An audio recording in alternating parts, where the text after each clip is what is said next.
Welcome to Penrose Learning, where we make understanding easy. You start by unlocking the iPhone and opening settings.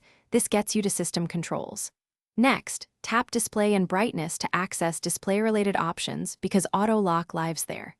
You must be on the home screen, not in an app, so the settings menu behaves predictably. Once in display and brightness, scan down to auto lock. That label directly controls how long the screen stays on. Make sure you're using a personal device, since managed profiles can restrict choices. Now tap Auto Lock to reveal the list of timeout presets.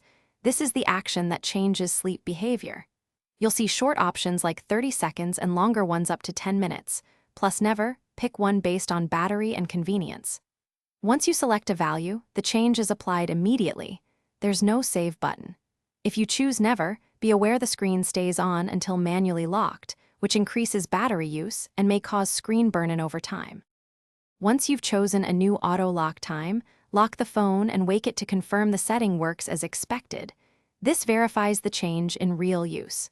If auto lock is grayed out, that usually means screen time restrictions, a managed profile, or low power mode is active, so check those next.